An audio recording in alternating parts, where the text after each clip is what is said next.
Yun mga idol, bali may unit tayo dito na Toyota Vios 2009 model.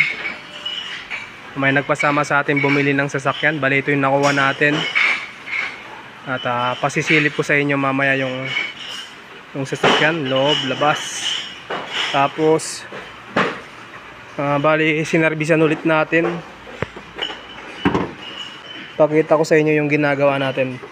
Yan dahil medyo may kasalanan yung buyer natin, pina-PMS niya lahat ng dapat lahat ng pasok sa periodic maintenance, pina-PMS niya lahat. Yan, bali ang gagawin natin. Yan, mag-ano rin tayo, fuel injector cleaning, FI cleaning.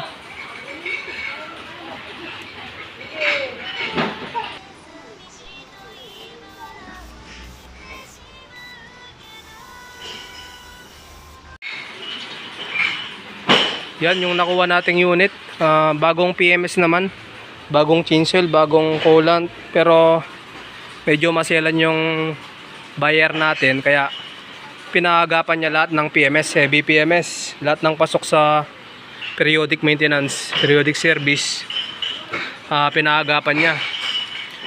Valve cover gasket, spark plug, drive belt. Tapos magki-cleaning tayo ng intake manifold, intake port, throttle body, map sensor, palit ng mga filter.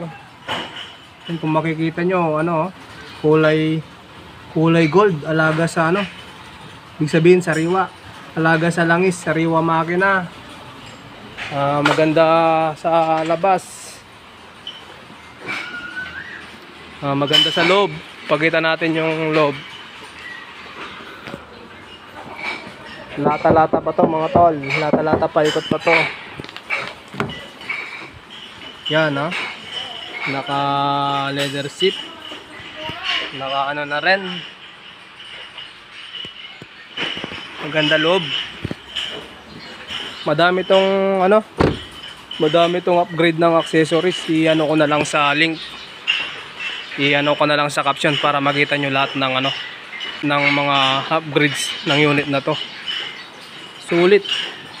Low mileage. Yan, bali tayo pala yung nag-check ng unit nito.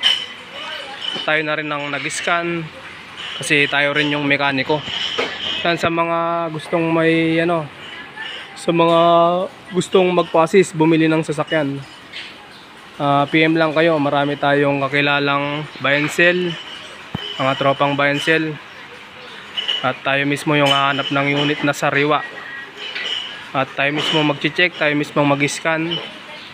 At sasamahan ko kayo na bumili ng sasakyan para iwas scam at maloko sa mga mapagsamantalang seller. Yan. Yan kitang-kita nyo. Walang sludge, sariwa, kulay gold. Hindi siya kulay itim na may sludge. Yan. Lang, general heavy PMS para bumalik siya sa dati, maging standard lahat, parang sariwa lahat. Ito yung mga piyesang nabaklas natin Tapos lahat ng fluid, flashing, transmission fluid, brake fluid, 4 na gulong, flashing. Tapos lilinisin natin yung ang fluid dito, flashing din natin. Ito yung throttle body nya, medyo naman talaga, 100. Normal naman sa second hand ng PMS na may mahagapan kayong PMS. Kahit naman brand new suggested 500 km PMS na kagad, o kaya 5,000, 10,000, diba?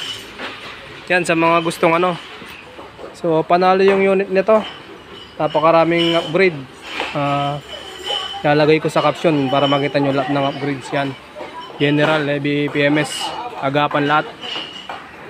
Medyo yung buyer natin, pasilan, kaya ang gusto niya back to zero lahat. Kumbaga lahat babalik si standard. Para sa next PMS sabay-sabay lahat ng agapan.